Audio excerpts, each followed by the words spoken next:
Hello everyone, welcome to Amos app.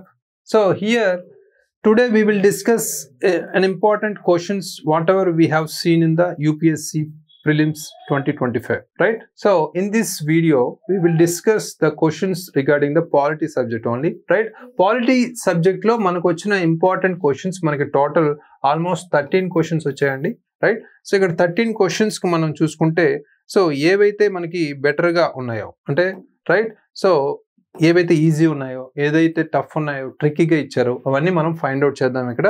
So మేజర్గా మనం focus చేయాల్సింది ఇక్కడ ఎగ్జామినేషన్ ట్రెండ్ ఎలా ఉంది అనేది కూడా మనం ఫోకస్ చేయాలి, రైట్? ఆ మైండ్ సెట్లో ఉంటే ఈజీగా ఎగ్జామినేషన్ ట్రెండ్ని ఫాలో అయితే కాన్సెప్ట్ క్లారిటీ ఉంటే ఈజీగా అండర్స్టాండ్ చేసుకోవచ్చు. అయితే first important question with reference to the Indian polity, consider the following statements. An ordinance can amend any central act. An ordinance can abridge a fundamental right. An ordinance can came into effect from a back date, right? Three statements అయితే ఇచ్చాడు ordinance related గా. If you observe here, article 123 clearly states that in Indian constitution, so article 123 clear గా ఏం చెప్తుంది? So promulgation of ordinances by president, right?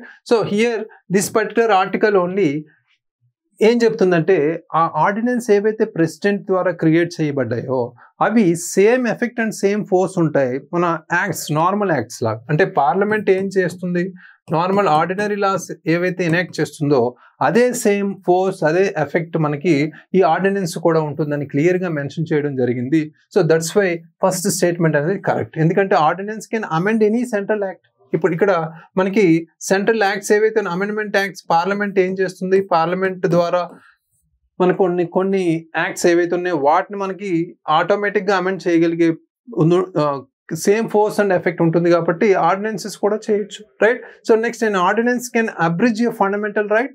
So if you observe this particular statement, so this is very wrong, right? So article 13 clause 2 clearly saying that article 13 subclass 2 clause 2 లో మీకు ఏం చెప్పారు, ఇక్కడ fundamental rights ఏవైతే ఉన్నాయో వాటిని మనం take away చేయలేం ఆర్డినెన్స్ ద్వారా. మనం కాన్స్టిట్యూషనల్ అమెండ్మెంట్ యాక్ట్ ద్వారానే మనం ఏదైనా చేయగలం ఫండమెంటల్ రైట్స్ రిలేటెడ్గా అనేది మనకు తెలుసు. అంటే కాన్స్టిట్యూషనల్ అమెండ్మెంట్ యాక్ట్ అంటే we have to go to the amendment of the procedure of the amendment of the constitution under article 368, right? So this is very complex process.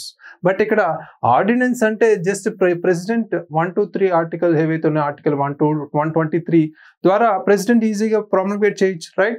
So కానీ ఇక్కడ take away an ordinance can take away a fundamental right అంటే కాదు, right? So ఇది wrong statement. Next ఇప్పుడు an ordinance can came into effect from a back date. ఈ first statement లోనే third statement కూడా ఉంది. యూపీఎస్సీలో ఇలాంటి స్టేట్మెంట్స్ అంటే రిసెంబ్లింగ్ కొంత కామన్ సెన్స్ తో ఆన్సర్స్ అటెంప్ట్ చేసేలా ఉంటాయి.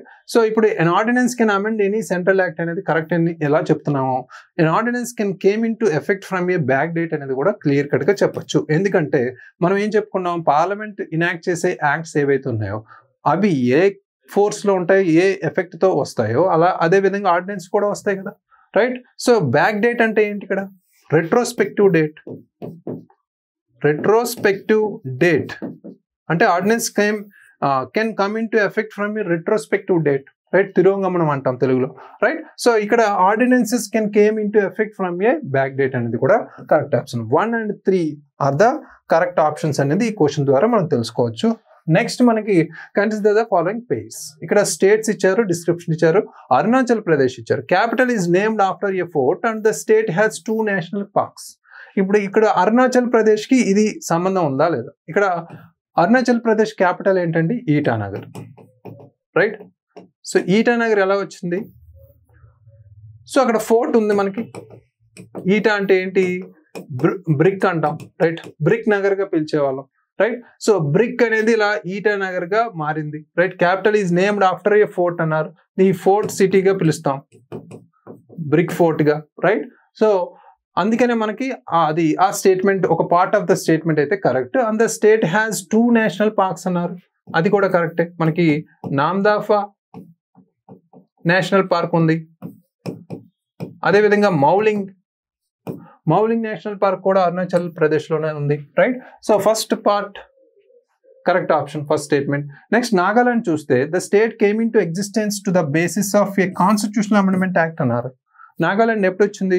1950 టైంలో రాలేదు. 1950 ఆర్ 1947 ఇండిపెండెన్స్ తర్వాత 1950 కాన్స్టిట్యూషన్ వచ్చినప్పుడు కూడా రాలేదు, రైట్? సో 1962లో ఇది ఫామ్ అవ్వడం జరిగింది. అంటే 1962లో యాక్ట్ ఇవ్వడం జరిగింది. అంటే 1963లో నాగాలాండ్ ఫామ్ అయింది on the basis of state of Nagaland act, right? So state of Nagaland act 1962 ఏదైతే ఉందో దాని ద్వారా మనం ఈ పర్టికులర్ నాగాలాండ్ స్టేట్ని ఫామ్ చేసుకున్నాం under 13th constitutional amendment act. అంటే ఇక్కడ కాన్స్టిట్యూషన్ అమెండ్మెంట్ యాక్ట్ ద్వారానే నాగాలాండ్ అనేది క్రియేట్ చేయబడింది, రైట్? అది 13వ రాజ్యాంగ సవరణ చట్టం, రైట్? సో ఇది కూడా కరెక్ట్. నెక్స్ట్ ఇప్పుడు ఇనీషియల్లీ త్రిపుర ఇచ్చారు, ఇనీషియల్లీ పార్ట్ సి స్టేట్ అన్నారు. It became a centrally administrated territory with the reorganization of states in 1956 అన్నారు, రైట్? Later attained the status of a full-fledged state అన్నారు, right? If you observe initially part C state అంట. అంటే త్రిపుర అనేది ఇనీషియల్గా మనకి independence రాకముందు చూసుకున్నా తర్వాత చూసుకున్నా ఇది ప్రిన్స్లీ స్టేట్గా పార్ట్ సిలోనే ఉంది, రైట్? ఇనీషియల్లీ పార్ట్ సి అన్నాడు కాబట్టి correct. It became a centrally administrate territory with the reorganisation of states అన్నాడు. ఎప్పుడైతే పార్ట్ సిలో చేరిందో త్రిపుర అనేది ఫస్ట్ పార్ట్ సిలో ఉండేది, తర్వాత రీఆర్గనైజేషన్ ఆఫ్ స్టేట్స్ ఏదైతే యాక్ట్ వచ్చిందో 1956 స్టేట్ రీఆర్గనైజేషన్ యాక్ట్ ద్వారా అది యూటీగా మారింది, యూనియన్ టెరిటరీగా చేంజ్ అయింది. తర్వాత మనకి స్టేటస్ అనేది full-fledged స్టేటస్ ఎప్పుడు వచ్చింది దీనికి? మనకి 1972లో త్రిపుర full-fledged స్టేటస్ వచ్చింది. ఎలా వచ్చింది? 1971 మనకి north eastern area reorganisation act 1971 తద్వారా మనం త్రిపుర స్టేట్ని ఫుల్ స్టేట్హుడ్గా చూసాం. అయితే ఇక్కడ గుర్తుపెట్టుకోవాల్సింది ఏంటంటే 1956 స్టేట్ రీఆర్గనైజేషన్ యాక్ట్ ద్వారా త్రిపుర అనేది యూటీగా మారింది. అంతకుముందు మనకి ప్రిన్స్లీ స్టేట్గా ఉండేది పార్ట్ సిలో, తర్వాత పర్టికులర్గా పార్ట్ సి స్టేట్గా పరిగణించారు. అంతకుముందు ప్రిన్స్లీ స్టేట్గా ఉండేది. పార్ట్ సి స్టేట్స్ నుంచి స్టేట్ రీఆర్గనైజేషన్ యాక్ట్ ద్వారా మనకి యూటీగా చేంజ్ అయింది. ఫైనల్గా 1971 నార్త్ ఈస్టర్న్ ఏరియా ఏదైతే ఉందో రీఆర్గనైజేషన్ యాక్ట్ 1971 ద్వారా అది full-fledged స్టేట్గా మారింది. ఈ స్టేట్మెంట్ కూడా correct, right? So both all the 3 statements are correct. Next మనకి with reference to India consider the following statements, right? ఇక్కడ inter state council, national security council, zonal councils ఇచ్చారు. How many of the above were established as per the provisions of the constitution of India అన్నారు, right? So ఇప్పుడు observe చేస్తే inter state council ఏదైతే ఉందో అది మనకి article 263 of the constitution ద్వారా మనం ఇంటర్ స్టేట్ కౌన్సిల్ని ఫామ్ చేశారు. దీనికి మనకి ప్రెసిడెంట్ ఫామ్ చేసే అవకాశం, అంటే ఫామ్ చేసి ఎస్టాబ్లిష్ చేసే ఈ క్రైటీరియా అయితే ప్రెసిడెంట్కి పవర్ వచ్చింది ఆర్టికల్ 263 ద్వారా, రైట్? సో అయితే ఇది provisions of the constitution of India ద్వారానే ఎస్టాబ్లిష్ చేయబడింది కదా ఇంటర్ స్టేట్ కౌన్సిల్, క్లియర్గా మనం చెప్పొచ్చు, right? So national security council మనం చూస్తే మనం కాన్స్టిట్యూషన్లో ఎక్కడ నేషనల్ సెక్యూరిటీ కౌన్సిల్ అనేది ఎక్కడ పొందుపరచబడలేదు, సో ఎస్టాబ్లిష్ చేయబడలేదు అని కూడా క్లియర్ కట్గా చెప్పొచ్చు. ఎందుకంటే నేషనల్ సెక్యూరిటీ కౌన్సిల్ అనేది ఎస్టాబ్లిష్ ఎలా చేశారంటే ఒక ఆర్డర్ ద్వారా, పార్లమెంట్ ఒక ఆర్డర్ ద్వారా, ఎగ్జిక్యూటివ్ ఆర్డర్ ద్వారా క్రియేట్ చేయబడింది, ఎస్టాబ్లిష్ చేయబడింది. ఈ ఎన్ఎస్సి ఏదైతే ఉందో ఏం చేస్తుంది? ఆబ్జెక్టివ్ ఏంటి? ప్రైమ్ మినిస్టర్కి అడ్వైజ్ ఇస్తుంది సెక్యూరిటీ రిలేటెడ్ ఇష్యూస్లో, రైట్? సో ఇది ఒక ఇంపార్టెంట్. అదేవిధంగా ఈ నేషనల్ సెక్యూరిటీ కౌన్సిల్లో ప్రైమ్ మినిస్టరే హెడ్ ఆఫ్ ద చైర్పర్సన్గా ఉంటారు. అట్ ద సేమ్ టైం కొంత మినిస్టర్స్ లేదా కొంత ఎక్స్పర్ట్స్ మెంబర్స్గా ఉంటారు, రైట్? అది తెలుసుకోవాలి. నెక్స్ట్ ఇది రాంగ్ స్టేట్మెంట్. జోనల్ కౌన్సిల్ చూసామనుకోండి, జోనల్ కౌన్సిల్ అనేది క్లియర్ కట్గా మనం చెప్పుకోవచ్చు 1956 స్టేట్ రీఆర్గనైజేషన్ యాక్ట్ ద్వారా ఎస్టాబ్లిష్ చేయబడింది, కానీ కాన్స్టిట్యూషన్ ప్రొవిజన్స్ ద్వారా కాదు, రైట్? సో జోనల్ కౌన్సిల్స్ ఎన్ని ఉన్నాయి? మనం టోటల్ 5 అని చెప్పుకోవచ్చు. పైన చూస్తే అవి northern council and western council, eastern council, central council and మనకి ఫైనల్గా southern council. But 6th one మనం చెప్పచ్చు ఈ జోనల్ కౌన్సిల్లో భాగంగా north eastern council, right? So ఇది మనకి 1971 నార్త్ ఈస్టర్న్ ఏరియా ఏదైతే ఉందో రీఆర్గనైజేషన్ యాక్ట్ ద్వారా మనం యాడ్ చేయబడింది ఇది కూడా, right? So total 6 zonal council ఉన్నాయి. ఇది కూడా రాంగ్ స్టేట్మెంట్. ప్రొవిజన్స్ ద్వారా మన కాన్స్టిట్యూషన్ ప్రొవిజన్స్ ద్వారా ఎస్టాబ్లిష్ చేసింది అయితే ఒక ఇంటర్ స్టేట్ కౌన్సిల్ మాత్రమే, right? So next important question, consider the following statement. Constitution of India explicitly mentioned that in certain spheres the governor of a state acts in his or her own discretion అన్నారు. The president of India can of his or her reserve a bill passed by a state legislature for his or her consideration without it being forwarded by the governor of the state concerned, right? So if you observe the first statement, మనకి article 162 right, article 162 related గా మనం చూసుకుంటే constitution of India governor కి clear powers ఇచ్చింది. అంటే ఎప్పుడైతే advice చేశారో council of ministers of the state, particular state headed by the chief minister advice చేస్తున్న టైప్ లో గవర్నర్ కంపల్సరీ ఓన్ డిస్క్రిప్షన్ తీసుకోవచ్చు, రైట్? సో కొన్ని సెగ్మెంట్ లో, రైట్? సో ఇది correct option. Constitution explicitly mention this particular criteria, right? If you observe second one, president of India can of his her owns reserve a bill passed by a state legislature for his or her consideration అన్నారు. ఇక్కడ ముఖ్యంగా president reserve చేయలేరు. ఈ particular question అయితే మనకు recent గా వచ్చిన governor issue related గానే అడిగారు. అందుకనే పాలిటీ అనేది not only static based, polity static plus dynamic మనం కనెక్ట్ చేసుకుంటే డైలీ న్యూస్ పేపర్స్ చూసి మీరు ఏదైతే అవుతుంది ఆన్ గోయింగ్ ఇష్యూ అవుతుందో దాన్ని మనం అప్డేటెడ్ గా ఉంటేనే ఇలాంటి క్వశ్చన్స్ అప్డేట్ చేసుకోగలం. ఇక్కడ మనకి క్లియర్ కట్ గా ఆర్టికల్ 200 నుంచే వచ్చింది. ఆర్టికల్ 200 ఏం చెప్తుంది? గవర్నర్ కి 4 ఆప్షన్స్ ఇస్తుంది రిగార్డింగ్ ద బిల్స్ రిలేటెడ్ గా. అంటే ఇతను అసెంట్ చేయొచ్చు, విత్ హోల్డ్ చేయొచ్చు, లేదా పర్టికులర్ గా ఆ బిల్ ని కన్సిడర్ చేయొచ్చు, రీకన్సిడర్ చేయొచ్చు, అంటే recent back to the legislative కు పంపించవచ్చు, లేదా రిజర్వ్ చేయొచ్చు, లేదా ప్రెసిడెంట్ కి కన్సిడర్ చేయొచ్చు, రైట్? ఈ 4 ఆప్షన్స్ గవర్నర్ ఉండగా ఆర్టికల్ 201 తీసుకుంటే ప్రెసిడెంట్ కి కూడా 3 పవర్స్ ఇచ్చారు. ఇక్కడ ప్రెసిడెంట్ కి రిగార్డింగ్ స్టేట్ బిల్స్ ఏంటవి? He can give assent, he can withhold, and he can consider to the bill to the particular governor, right? So but ఇక్కడ state bill ఎప్పుడైతే reserve చేసే process అయితే లేదు, and also without consideration అన్నారు. Without consideration governor అంటే అది, right? So only 1 is the correct answer. Next question, consider the following pairs. Provision in the Constitution of India stated under separation of judiciary from the executive in the public services of the state in charge. So directive principles of the state policy. So directive principles of the state policy అంటే ఏంటి? The principles that will direct to the policy of the state, right? So that is the clear definition, right? So ikkada separation of judiciary from the executive in the public services ante em cheptundi? Clear cut ga independence of judiciary gurinchi cheptundi, right? So A article adi? Article 50, very very important.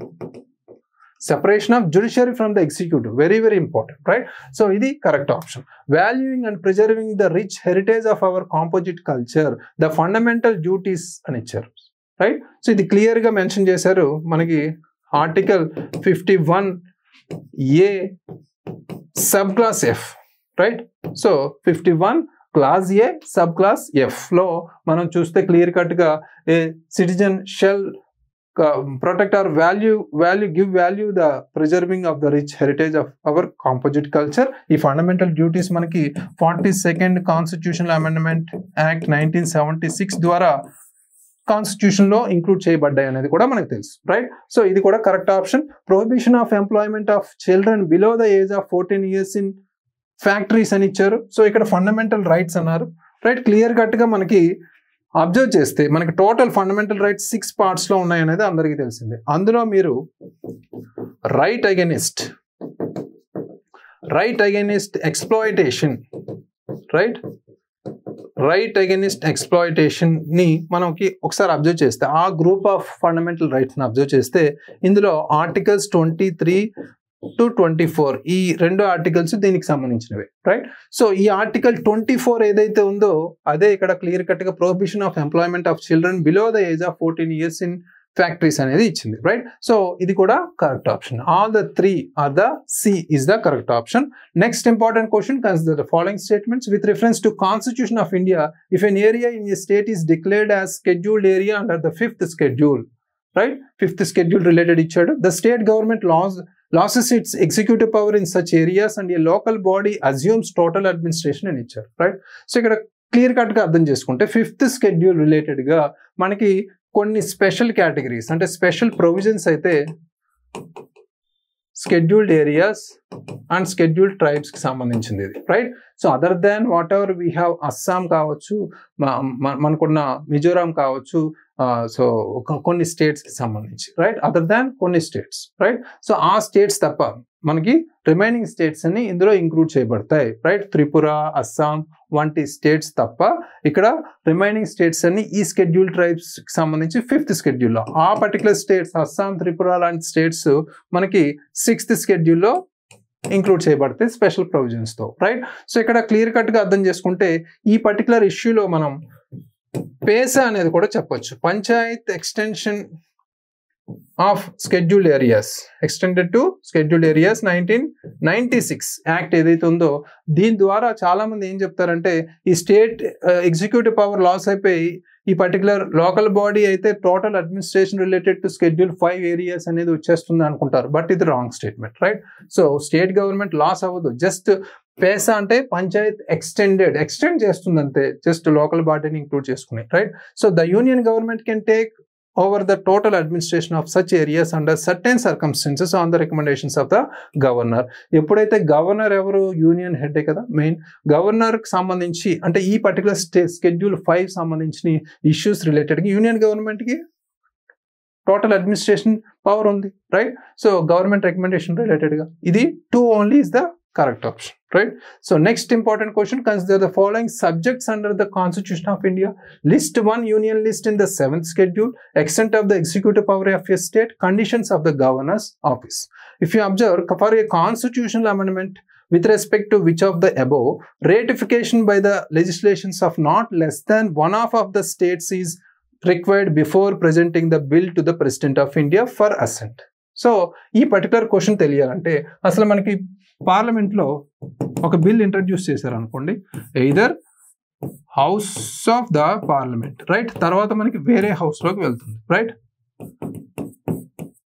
Right, introduce అవుతుంది ఒక bill, అది ఒక particular either house of the particular parliament లో introduce అయితే అది next house లోకి వెళ్తుంది, right. Special majority ఇక్కడ కావాలి కంపల్సరీ, రైట్. సో అయితే ఇక్కడ మనకి ఈ స్పెషల్ మెజారిటీతోనే ప్రెసిడెంట్ అసెంట్కి వెళ్తుంది, ప్రెసిడెంట్ దగ్గరికి వెళ్తుంది. ఎప్పుడైతే ప్రెసిడెంట్ అసెంట్ ఇచ్చారో యాక్ట్ అవుతుంది, ఎప్పుడైతే గవర్నమెంట్ నోటిఫికేషన్ ద్వారా ఆ యాక్ట్ కమింగ్ టు ఫోర్స్ అవుతుంది, బయటికి ఇనాక్ట్ అవుతుంది, రైట్, ఇన్ఫోర్స్ అవుతుంది, రైట్. సో అయితే ఇక్కడ ఈ ప్రాసెస్ మనం చూస్తే ఇది జనరల్ యాక్ట్స్ విషయంలో ఎప్పుడైతే మనకి ఫెడరల్ స్ట్రక్చర్, ఎప్పుడైతే పార్లమెంట్ తీసుకున్న కొన్ని బిల్స్ చూసుకుంటే ఫెడరల్ స్ట్రక్చర్ ఎప్పుడైతే డిస్టర్బ్ అవుతుందో ఆ సమయాల్లో మాత్రం కంపల్సరీ ఇక్కడ అంటే ప్రెసిడెంట్ అంటే సెకండ్ హౌస్ స్పెషల్ మెజారిటీతో పర్మిషన్ అప్రూవల్ ఇచ్చిన తర్వాత మనకి compulsory state legislatures of the state legislatures permission approval అయితే కంపల్సరీ ఉండాలి ఎప్పుడైతే ఫెడరల్ స్ట్రక్చర్ డిస్టర్బ్ అవుతుందో. ఈ ఫెడరల్ స్ట్రక్చర్ డిస్టర్బ్ అవ్వడం అనే పర్టికులర్ కండిషన్సే మనకి ఇక్కడ ఇంపార్టెంట్. అంటే ఇవి మనకి ఆర్టికల్ 368 సబ్ క్లాస్ 2 ప్రొవిజన్లో మెన్షన్ చేశారు, రైట్. అవి sub class A to E లో పొందుపరిచారు. అవి మనం ఒకసారి చూస్తే క్లియర్ కట్గా అర్థమవుతుంది. ప్రెసిడెన్షియల్ ఎలక్షన్ జరిగినప్పుడు స్టేట్ ఇంట్రెస్ట్ మిస్ అవుతాయి, అంటే ఫెడరల్ స్ట్రక్చర్ ఇది అవుతుంది, రైట్. లేదా మనకి supreme court or high court related issues సంబంధించి judges of supreme court related issues, right. So వాళ్ళ రిక్రూట్మెంట్ కావచ్చు, లేదా మనకి కొన్నిసార్లు ఫెడరల్ స్ట్రక్చర్ ఎప్పుడైతే డిస్టర్బ్ అవుతుందో legislative relationship between the union and nations కావచ్చు, స్టేట్స్ కావచ్చు, లేదా యూనియన్ లిస్ట్ ఏదైతే 7th షెడ్యూల్ రిలేటెడ్ గా కావచ్చు, executive powers between state and centre కావచ్చు, ఇలాంటివన్నీ మనకి కండిషన్స్ అయితే గవర్నర్స్ ఆఫీస్ రిలేటెడ్ గా కూడా కావచ్చు, రైట్. సో ఈ కండిషన్స్ 3 ఇందులో మెజర్ చేసినవి మనం ఒకసారి చూసుకోవాలి. ఫర్ ఎగ్జాంపుల్ జిఎస్టి కౌన్సిల్ కూడా ఇందులో ఉంది. ఆర్టికల్ 241 మనం అబ్జర్వ్ చేస్తే క్లియర్ కట్ గా అది చెప్తుంది, రైట్. సో 241 కాదు, ఇక్కడ జిఎస్టి రిలేటెడ్ గా మనకి 279A, రైట్. సో 241 ఏంటి ఇక్కడ యూటీస్, పర్టికులర్గా యూటీస్ రిలేటెడ్గా హైకోర్ట్స్ ఆఫ్ యూటీస్ రిలేటెడ్గా ఆర్టికల్ 241 అనేది ఇది కూడా ఫెడరల్ స్ట్రక్చర్ని కొంత అఫెక్ట్ చేసేదే కాబట్టి ఇవన్నీ అందులోకి ఉంటాయి. ఒకసారి ఈ proviso of article 368 sub clause 2 అనేది చాలా ఇంపార్టెంట్. క్వశ్చన్స్ అనేవి ఫర్దర్ గా స్టేట్స్ రిలేటెడ్ ఎగ్జామ్స్ లో కూడా అడగచ్చు. టోటల్ ఇది 1, 2, 3 are the correct option. Next important question, with reference to the Indian polity consider the following statements. The governor of a state is not answerable to any court for the exercise and performance of the powers and duties of his or her office. No criminal proceeding shall be instituted or continued against the governor during his or her term of office. Members of a state legislature are not liable to any proceedings, any court in respect of anything said within the house. Right? So, ఇవన్నీ మనకి articles సంబంధించి. Right? So, 136 article సంబంధించి sub class 1 కావచ్చు, sub clause 2 కావచ్చు, లేదా మనకున్న article 164 కావచ్చు. ఇవన్నీ క్లియర్ కట్ గా మెన్షన్ చేస్తున్నాయి. ఈ 3 చూస్తే గవర్నర్ ఆఫ్ ఏ స్టేట్ అనేది కొన్ని ఇమ్యూనిటీ పవర్స్ అయితే ఇచ్చారు. రైట్, అవి కూడా కొంత లిమిటెడ్, అంటే out side the his post ఇతను ఏమైనా క్రిమినల్ ప్రొసీడింగ్స్ చేస్తే అటువంటి సమయంలో దర్యాప్తు చేసే అవకాశం అయితే ఉంటుంది. కాబట్టి ఇన్సైడ్ ఆఫీస్ ఇతను కొన్ని ఇమ్యూనిటీస్ అయితే ఉన్నాయి. అవన్నీ మనకి ఈ ఆర్టికల్స్ లో క్లియర్ కట్ గా పొందుపరిచారు. ఈ 3 ఆప్షన్స్ కూడా కరెక్ట్ ఆప్షన్స్. రైట్, సో ఇక్కడ members of a state legislature are not liable to any proceedings in any court in respect of anything said within the house. ఇది కూడా మనకి state legislatures సంబంధించింది. Right, so ఇది కూడా clear cut గా mention చేశారు. Right, so next మనకి consider the following statements with regard to pardoning power of the president of India. Right, so pardoning power of the president of India, the exercise of this power by the president can be subjected to limited judicial review అని ఇచ్చారు. Right, so pardoning power అంటే ఏంటి, మనకి under article 72 of the Indian constitution it clearly provides the pardoning power of the president. Right, so ఇక్కడ మనకి కొన్ని limited judicial review అనేది compulsory ఉన్నాయి. అంటే కొన్ని కండిషన్స్ లో ఆర్బిట్రరీ అవ్వచ్చు, అతని ఇష్టాసారం కూడా చేయలేని పరిస్థితులు కదా కొన్నిసార్లు. On the several grounds president should not do something. Right, so ikkada compulsory limited judicial review anedi untundi. Right, so the president can exercise this power without the advice of the central government ani icharu. Idi wrong statement. President ఏ పని చేసినా compulsory under article 74 of the Indian constitution, president shall do the process of anything under the advice of the council of ministers headed by the prime minister. Right, that is the main thing, including whatever we have article 72, that is pardoning of the power. Right, so this one wrong, only one is the correct. Right, so next important question, consider the following statements. On the dissolution of the house of the people, the speaker shall not vacate his or her office until immediately before the first meeting of the house of the people after the dissolution. Right, so ఇది clear cut గా మనం article 94 కి సంబంధించి మనం తీసుకుంటే, right, so 94 related గా మనం చూసుకుంటే ఈ పర్టికులర్ డిజల్యూషన్ అంటే లోక్సభకు సంబంధించి డిజల్యూషన్ టైంలో ఇమీడియట్ గా స్పీకర్ అనేవారు వెకేట్ చేయాల్సిన అవసరం లేదు. Before the first meeting of the house of the next Lok Sabha వచ్చేదాకా కంటిన్యూ అయ్యే అవకాశం ఉంది. ఇది correct statement. Right, so according to the provisions of the constitution of India, ఏ member of the house of the people on being elected as a speaker shall resign from his or her political party immediately. అంటే ఏ member of the ఇక్కడ Lok Sabha speaker ఎవరైతే ఉన్నారో, ఎప్పుడైతే constitutional provisions సంబంధించి member of on being elected as a speaker shall resign ఇచ్చారు. Right, political పార్టీకి ఇమీడియట్లీగా resign చేయాల్సిన అవసరం అయితే లేదు. రైట్, సో అది కూడా గమనించాలి. రైట్, సో ఇది రాంగ్ స్టేట్మెంట్. షల్ రిజైన్ అని ఇచ్చారు, రిజైన్ చేయాల్సిన అవసరం లేదు. సో కంపల్సరీ కొంత టైం తీసుకోవచ్చు. నెక్స్ట్ లోక్సభ స్టార్ట్ అయిన వరకు, స్పీకర్ ఎలక్ట్ అయినంత వరకు రావచ్చు. Right, so next the speaker of the house of the people may be removed from his or her office by a resolution of the house of the people passed by a majority of all the then members of the house, provided that no resolution shall be moved unless at least 14 days notice has been given the intention to move. Right, so ఇది కూడా article 94C లో clear గా mention చేయబడింది. ఇక్కడ మనకి resolution of the house of the people passed by a majority of the then members అన్నారు. Right, then members అంటే ఇక్కడ మనం గుర్తుపెట్టుకోవాల్సింది absolute majority, but not simple majority అనేది గుర్తుపెట్టుకోవాలి. రైట్, సో ఇక్కడ మనకి అవసరమయ్యేది అబ్సల్యూట్ మెజారిటీ మాత్రమే. స్పెషల్ మెజారిటీ అంటే ఏంటి, అబ్సల్యూట్ మెజారిటీ అంటే the then membership of the total members. Right, but ఇక్కడ స్పెషల్ మెజారిటీ అంటే presenting and voting category. Right, so ఇక్కడ article 94C at the same time 14 days time period కూడా ఇది correct. Right, so 3 option is correct. 1 and 3 are the C option. Next question, consider the following statements. If any question arises as to whether a member of the House of the People has become subject to disqualification under the 10th schedule, the President's decision in accordance with the opinion of the Council of Union Ministers shall be final and ichcharu, right? So ఇది observe చేస్తే మీరు 10th schedule అంటే ఇది మనం clear cut గా దీన్ని anti defection law అని పిలుస్తాం, right? Anti defection law, right? So ఈ పర్టికులర్ చట్టం లేదా ఈ స్కెడ్యూల్ ప్రత్యేకించి మనకి 52nd కాన్స్టిట్యూషనల్ అమెండ్మెంట్ యాక్ట్ 52వ రాజ్యాంగ సవరణ 1985 ద్వారా తీసుకురాబడింది, రైట్?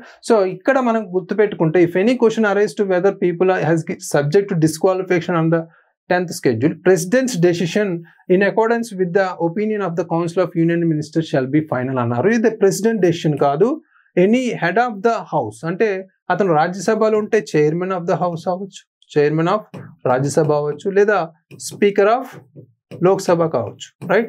సో ఇది అర్థం చేసుకోవాలి. 10th schedule మనకి సెక్షన్ 2 పారాగ్రాఫ్ సంబంధించి పారాగ్రాఫ్ 5లో మనకి క్లియర్ గా చెప్పారు ఇది, right? Speaker of the house లేదా chairman of the house will in accordance with the opinion of the council of ministers shall be final అనేది ఇక్కడ కరెక్ట్, ఇది రాంగ్ స్టేట్మెంట్, రైట్? ప్రెసిడెంట్ కాదు. There is no mention of the word political party in the constitution of India అని ఇచ్చారు, ఇది కూడా wrong స్టేట్మెంటే. Political party అనేది కంపల్సరీ ఇందులో 10th schedule మెన్షన్ చేశారు డిఫరెంట్ పారాగ్రాఫ్స్ లో, ఎందుకంటే ఒక పర్టికులర్ అభ్యర్థి ఒక పార్టీ నుంచి ఇంకో పార్టీకి డిఫెక్షన్ చేసేటప్పుడు, రైట్, ఆ టైంలో మనం మెన్షన్ చేయబడింది కాన్స్టిట్యూషన్ సంబంధించి. అదర్ దాన్ మనకి ఎలక్షన్ కమిషన్ రిలేటెడ్ కూడా కొన్ని ప్రొవిజన్స్ లో ఈ పొలిటికల్ పార్టీ అనేది మెన్షన్ చేయబడింది, రైట్? సో ఇది రెండు wrong option, neither 1 nor 2. Next important question, panchayats at the intermediate level exist in all states అని ఇచ్చారు, రైట్? సో ఇక్కడ పంచాయత్స్ అనేవాళ్ళు కంపల్సరీ 3 states లో ఉంటాయి, రైట్? 3 levels కదా పంచాయత్స్. 3 levels అంటే విలేజ్ లెవెల్ కావచ్చు, ఇంటర్మీడియట్ లెవెల్ కావచ్చు, block or something, right? So and district level కావచ్చు, రైట్? సో పంచాయత్స్ అన్ని లెవెల్లో ఉండవచ్చు, కానీ అన్ని స్టేట్స్ లో ఉంటాయని లేదు, రైట్? సో ఆల్ స్టేట్స్ అనేది కరెక్ట్ కాదు. ఇప్పుడు ఆర్టికల్ 243B చూసారు అనుకోండి మీరు, రైట్? 243B అది మనకి 73rd కాన్స్టిట్యూషనల్ అమెండ్మెంట్ యాక్ట్ 1992 ద్వారా మనం తీసుకొచ్చాం, రైట్? సో ఇది మనకి గమనిస్తే పంచాయత్స్ అనే వాళ్ళు అన్ని డిస్ట్రిక్ట్లు అన్ని ఏరియాస్ లో కాదు. ఫర్ ఎగ్జాంపుల్ మనకి గోవా ఉంది, రైట్? మణిపూర్ ఉంది, లేదా నాగాలాండ్ ఉంది, ఇలాంటి స్టేట్స్ లో మనకి అస్సాం ఉంది. కొన్ని స్టేట్స్ లో ఇలా 2 states స్మాలర్ స్టేట్స్ లో 2 levels లోనే పంచాయత్స్ ఉన్నాయి, రైట్? అది కూడా పెద్ద స్టేట్స్ లో కూడా కొన్ని స్టేట్స్ లో 2 levels లోనే మెయింటైన్ చేస్తున్నారు, కాబట్టి ఇది wrong statement. To be eligible to be a member of a panchayat at the intermediate level, a person should attain the age of 30 years అని ఇచ్చారు. బట్ ఇక్కడ మినిమం ఏజ్ మనకి 21 years అనేది క్లియర్ కట్ గా అందరికీ తెలిసిందే. అంటే to be eligible as a member of a panchayat at the intermediate level అన్నారు, right? A person should attain the age of 30 years అని ఇచ్చారు, but minimum age 21 years, right? So 25 years వరకు chance ఉంటుంది, right? So the chief minister of a state constitutes a commission to review the financial position of panchayats at the intermediate levels and to make recommendations regarding the distribution of net proceeds etcetera, right? So ఇదంతా చదవని అవసరం లేదు. Chief minister of a state constitute a commission to review the financial position అన్నారు. అయితే ఇక్కడ financial commission ఏదైతే ఉందో మనకి ఆర్టికల్ 280కి సంబంధించి చూస్తే ఫినాన్షియల్ కమిషన్ ని ఎవరు స్టేట్ లో అపాయింట్ చేస్తారు? గవర్నర్ మాత్రమే, right? Chief minister of state కాదు, రైట్? ఇక్కడ క్లియర్ కట్ గా మనం ఎలిమినేట్ చేసేయచ్చు, right? So all the 3 statements are not correct. ఇక్కడ ఒకసారి అబ్జర్వ్ చేస్తే అబౌవ్ ఆర్ నాట్ కరెక్ట్ అని ఇచ్చారు. సో ఇలాంటివి కూడా చాలా ఇంపార్టెంట్ గా చూసుకోవాలి, ఇంపార్టెంట్ గా, రైట్? సో ఇక్కడ అన్ని కరెక్ట్ కాదు కాబట్టి D is the correct option. Next, consider the following statements about Lokpal. The power of Lokpal applies to public servants of India but not to Indian public servants posted outside India అన్నారు. మీరు ఒకసారి Lokpal are Lokayukta act ఏదైతే ఉందో 2013 act ఏదైతే ఉందో దాంట్లోకి చూస్తే clear cut గా అక్కడ ఇవ్వబడింది లోక్పాల్ అనేది పబ్లిక్ సర్వెంట్స్ ఎవరైతే ఉన్నారో ఎంటైర్ టెరిటరీ అంటే ఇన్సైడ్ అండ్ అవుట్ సైడ్ టెరిటరీకి వర్తిస్తుంది అనేది క్లియర్ కట్ గా ఉంది. సో ఇది wrong statement. Next, the chairperson or a member shall not be a member of the parliament or a member of the legislature of any state or union territory అంటూ only the chief justice of India whether incumbent or retired has to be its chairperson అని ఇచ్చారు. ఈ particular statement గమనిస్తే ఇక్కడ 2 parts అయితే ఉన్నాయి. First part ఇక్కడ వరకు, right? So the chairperson or a member shall not be a member of the parliament or a member of the legislature of any state or union territory. ఈ statement కరెక్టే. But second statement ఏదైతే ఉందో only the chief justice of India whether incumbent or retired has to be its chairperson అనేది wrong.